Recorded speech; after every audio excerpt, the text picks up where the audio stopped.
Hello and welcome to the Cryptocurrency News channel.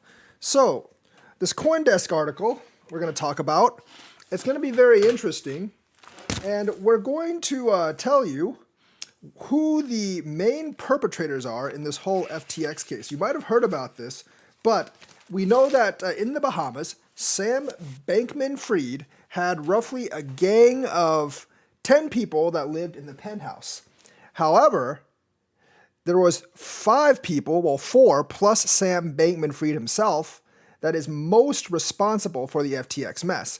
Caroline outlined in an interview there were, besides Bankman-Fried himself, there were 4 others that actually knew about his decision to port the money from FTX to Alameda Research to basically bail him out, or bail the company out. So who are those 4 people? Let's take a look. Yes, other people there were actually around him, like Sam Trabucco, and he didn't know about SBF's decision. He retired in early 2022 before all this came apart. He was a co-CEO of Alameda Research, and he was the one that developed very risky trading strategies. But he was basically an advisor at the point where it actually came apart, so he wasn't part of that decision.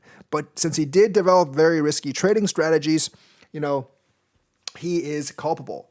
Dan Friedberg, the chief compliance officer who was implicated in a past poker scandal, he also did not know about Sam's decision.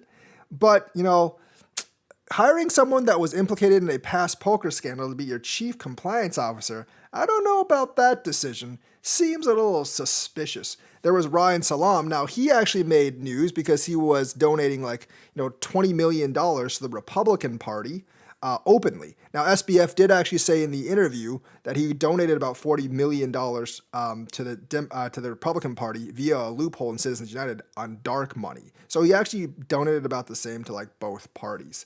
So basically, Ryan Salam also did not know about SBF's decisions. He was the co-CEO of FTX's Bahamian subsidiary, FTX Digital Markets, and he was also not part of the inner circle. There was also the chief operating officer of FTX, Constance Wang, but she also did not know about the Sam's decision, nor did the chief financial officer of FTX, Jin Chan. But let's actually look at the 4 people, besides SBF himself, that actually knew about Sam Bankman-Fried's decision and were also part of this decision. Number 1 on the list is Gary Wang. Now, Gary Wang is smarter than Sam Bankman-Fried because he doesn't actually make public appearances. He hides in the background. He was worth $5.9 million in April 2022, and he was one of the 4 people that knew that Sam sent FTX funds to Alameda. Now, I don't know how much he's worth right now or how much of his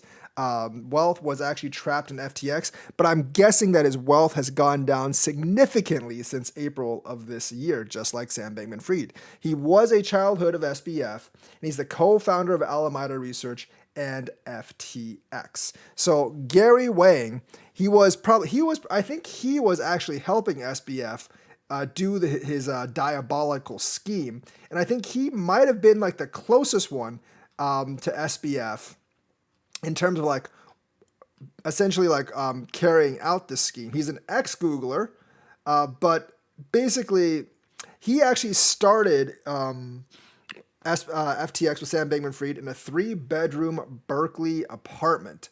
But I do actually think he might have been one of the ones that actually abused the client funds because he is a prominent suspect and he's one of the few people with root access to the exchange's code base. He's also one of the board members of FTX Future Fund.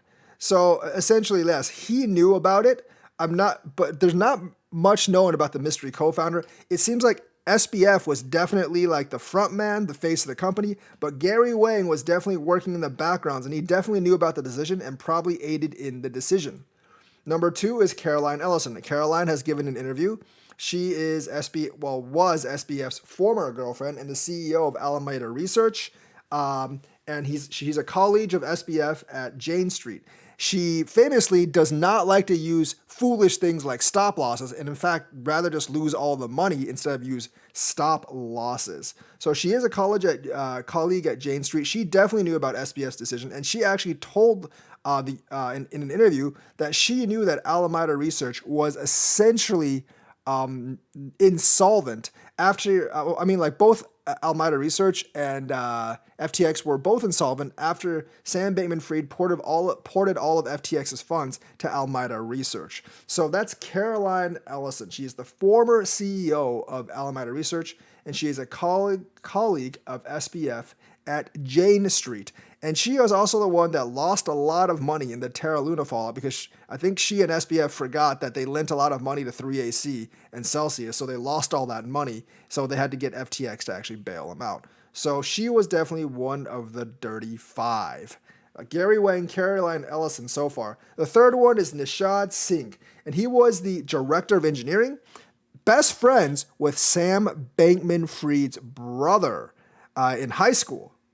And the Bahamas do actually have this guy. I don't really know where Gary Wang and Caroline Ellison is, but the Bahamas actually do have this guy under supervision. I think this guy actually did take a loan of like over $500 million from FTX to himself. So he might have some money stored away somewhere.